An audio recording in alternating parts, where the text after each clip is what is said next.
All right, so get ready because we're diving into a world you might think you know. But trust me, there's more to skateboarding games than meets the eye. We're hitting up Steam today, Oh, yeah. exploring 5 games all tagged skateboarding. And let me tell you, the variety is wild. It really is. It's amazing how a single tag can encompass like such a range of experiences. We've got everything from like artistic platformers to like physics-based challenges that'll really put your skills to the test. Exactly, it's like opening a grab bag of awesome. So to help us navigate this surprisingly diverse landscape, I've got an expert by my side, ready to shred. Absolutely. Let's drop in. Okay, first up, we're hitting the vibrant streets of OlliOlli World.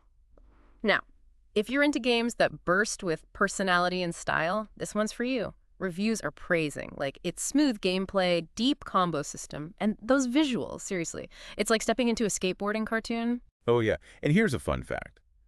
OlliOlli World is actually the third in a series. By Roll 7, the fact that they're on their third installment speaks volumes about how much people love these games. They must be doing something right. Right, and I read some reviews that were raving about the level design. They mentioned all the hidden paths and secrets that like make you want to replay levels over and over again. Yeah. It's not just about getting to the finish line, it's about exploring every nook and cranny. But fair warning, some reviewers did mention that the game gets pretty tough later on. One even joked that the best tip for dealing with the difficulty is be better at video games. Well, sometimes. Right. Those brutally honest reviews are the best ones. But it is interesting to see how games are tackling difficulty these days. There's definitely a trend towards more challenging experiences, especially in the indie scene. It's like developers are pushing players to get better, to really master the mechanics. It's almost like a throwback to those old school arcade games where you had to pump in quarter after quarter to get good. And speaking of unique challenges, our next game takes a very different approach. Get this, it's a skateboarding gator named Greenjamin Gator, and he's fighting against robots who want to turn his swamp into mini golf courses. Yeah. You can't make this stuff up. That's Skator Gator for you. What's fascinating here is how it blends that classic arcade-style gameplay with a bit of social commentary. It's not just about skateboarding. It's about a gator fighting for his home against, well, capitalist robots. And reviewers seem to love the game's cute aesthetic and that catchy soundtrack. It's got this really fun retro vibe. Don't let the cuteness fool you. One thing that stood out to me was how Skator Gator uses a simple 2-button control scheme. Now, this might seem limiting at first, but it actually forces you to be more strategic with your moves. It's like a puzzle in motion. And apparently those secret levels really put your skills to the test. So, we've got vibrant, challenging platforming with OlliOlli World, and an environmentally conscious skater in Skator Gator. Now get ready for a complete shift in perspective, because our next game, RoboSkate, flips the script on what it means to control a skateboard. Yeah. Here, instead of controlling a skater, you're controlling a robotic arm attached to a skateboard. Yeah, imagine trying to coordinate that. It immediately screams physics-based chaos. It does, doesn't it? And reading the reviews, it seems like it delivers on that promise. People are describing it as a short but intense experience, one that's full of frustrating moments, but also a huge sense of accomplishment when you finally nail a trick. It's like the digital equivalent of getting over it. Yeah. You know, that game where you're a guy in a cauldron swinging a hammer. It's known for being notoriously difficult, but also incredibly rewarding. Oh, yeah. I've seen people rage quit that game so many times. But they always come back for more. So I'm guessing RoboSkate has that same, like, I'm going to conquer this no matter how many times I flip over kind of vibe. Absolutely. Yeah. And what makes RoboSkate even more interesting is that it has a local multiplayer mode. For up to 4 players, can you imagine the chaos? Of 4 robotic arms on skateboards, all trying to navigate a level at the same time. That's a recipe for disaster, and I am here for it. I bet those physics would make for some hilarious moments. Okay, so we've gone from stylish platforming to gator-themed adventures to robot arms on skateboards. Now let's get back to the core of skateboarding with Skate Lab. This one's all about pure physics-driven skateboarding. What's really cool about Skate Lab is that it was designed by a skateboarder for skateboarders. The focus is on realism and responsiveness, giving you a sandbox experience that truly captures the feel of skateboarding. And this really comes through in the reviews. People are talking about how the learning curve is steep, but the feeling of landing a trick is incredibly rewarding.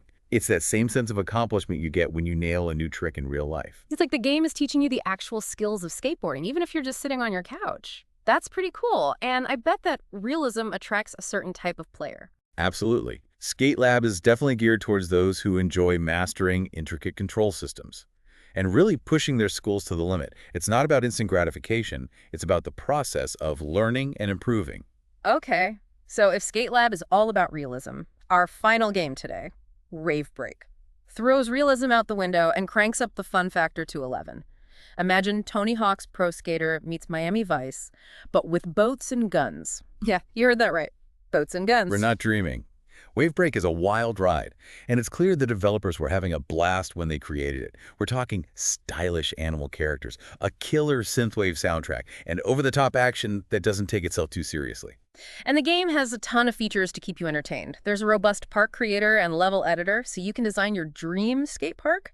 And then there's the online ranked matchmaking and local split screen for up to 4 players, so you can challenge your friends to some boat flipping, gun-toting showdowns. It's a game that's designed for both solo play and social interaction. And I think that's one of the things that makes skateboarding games so appealing. They can be enjoyed on your own, or they can be a fun way to connect with friends. Totally. It's like that feeling of hanging out at the skate park with your buddies, just trying to one-up each other with the craziest tricks. And speaking of crazy, remember that Wheezy mode we mentioned earlier in Wave Break? Well, it turns out it's a whole Weezer-themed world, where you can collect Weezer records and even listen to Weezer while you play. So if you're a fan of rocking out to Island in the Sun while pulling off epic boat tricks, Wavebreak has got you covered.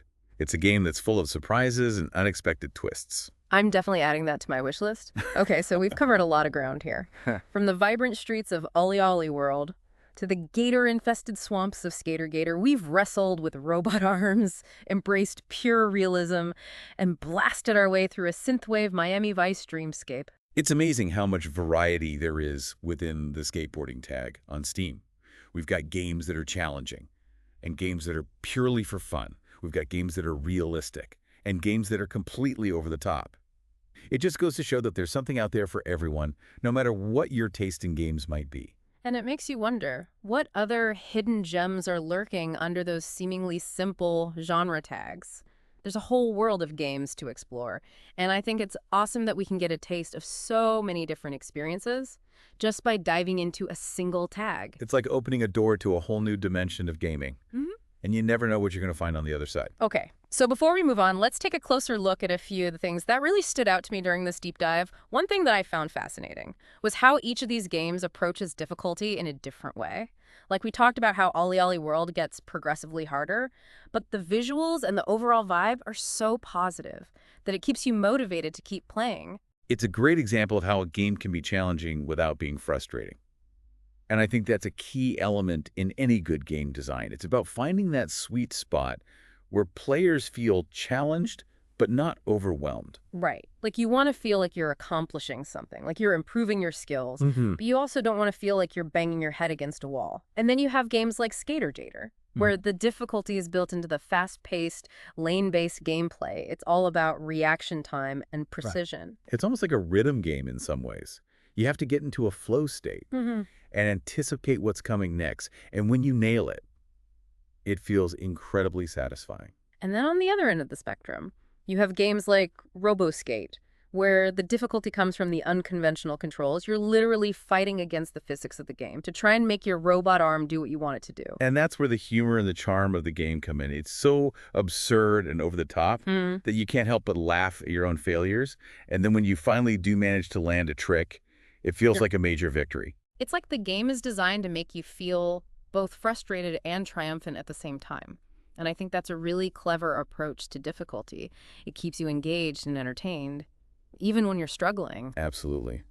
And it speaks to the creativity of game developers and how they're constantly finding new ways to challenge players and keep them coming back for more. Speaking of unique approaches to gameplay, I think we need to talk about Skate Lab and its emphasis on realism.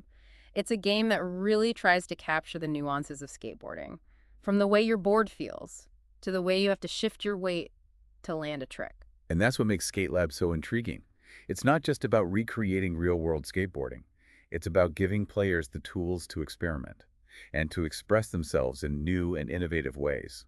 And I think that's what really sets Skate Lab apart from other skateboarding games. It's not just about completing challenges or racking up points. It's about finding your own style and pushing the boundaries of what's possible on a virtual skateboard. It's like a digital playground for skateboarders. where you can try out new tricks and experiment with different styles without the fear of getting hurt. And the fact that you can build your own skate parks and share them online adds a whole other layer of depth and replayability to the game. It's like you're not just playing a game, you're becoming part of a community of creators. It's a really cool way to extend the lifespan of the game and to foster a sense of connection between players. And it speaks to the power of user-generated content and how it can transform a game from a single-player experience into a shared world of creativity and collaboration. So we've got challenging gameplay, realistic physics, over-the-top action, and a whole lot of creativity packed into these 5 skateboarding games. It's amazing to think that all of this diversity can be found under one simple tag on Steam. It just goes to show that you should never judge a game by its cover, or in this case, its tag. There's always something new and exciting to discover, even in genres that you think you already know. And I think that's a great takeaway from this deep dive. You never really know what you're going to find. When you start digging deeper into a genre, there are always hidden gems and unexpected surprises waiting to be discovered. Exactly. And speaking of surprises, I have to bring up the sheer range of art styles we've seen in these skateboarding games. From the hand-drawn, cartoonish world of OlliOlli World to the gritty realism of SkatelAB. It's like each game is a unique visual experience. It's true. And then you have Wave Break with its vibrant, neon-soaked Miami Vice aesthetic. It's like each game is trying to capture a different mood or feeling through its visuals. What do you think is the impact of these different art styles on the overall gameplay experience? Well, I think the art style can really set the tone for a game, like an OlliOlli World. The bright colors and whimsical characters create this sense of fun and lightheartedness. It makes you want to explore the world and experiment with different tricks. It's like the game is inviting you to be playful and creative, which fits perfectly with the whole skateboarding vibe. Right. Whereas in SkatelAB, the focus on realism creates a more grounded and immersive experience. It's almost like you're really there, feeling the grit of the pavement and the weight of your board. It's interesting how those visual cues can really change how you approach the game. Like in SkatelAB, you're more likely to focus on the technical aspects of skateboarding, whereas in OlliOlli World, you might be more inclined to just go with the flow and see what happens. And then you have Wave Break, where the over-the-top visuals and 80s aesthetic contribute to the game's sense of humor and irreverence. It's like the game is telling you not to take things too seriously. Just have fun and enjoy the ride. Which is kind of the essence of skateboarding, isn't it? It's about pushing boundaries, expressing yourself, and having a good time. And I think all of these games capture that spirit in their own unique ways. Absolutely. So as we wrap up this deep dive, I want to pose a question to you. If you could create your own skateboarding game, what kind of world would you build? What kind of gameplay mechanics would you include? What kind of story would you tell? Ooh, that's a good one. I think I'd go for a game set in a futuristic cityscape, with all sorts of crazy ramps and obstacles to grind on. And I definitely include some kind of parkour element where you could seamlessly transition from skateboarding to running and jumping across rooftops. I love that. It's like blending skateboarding with urban exploration. And what kind of characters would populate this futuristic city? Maybe a mix of humans and robots, all united by their love of skateboarding. And the story could revolve around some kind of underground skateboarding competition where teams from different districts battle it out for supremacy. That sounds epic. It's amazing how just thinking about the possibilities can spark so much creativity. And that's what I love about video games. They're not just entertainment. They're tools for imagination and exploration. Totally. And I think this deep dive has shown us that even within a seemingly niche genre like skateboarding games, there's a whole world of creativity and innovation waiting to be discovered. So next time you're browsing through Steam, don't be afraid to venture off the beaten path and explore some of those less familiar tags. You never know what hidden gems you might find. And if you do stumble upon any skateboarding games that blow your mind, be sure to let us know. We're always on the lookout for new and exciting gaming experiences to share with our listeners. Until next time, keep on shredding.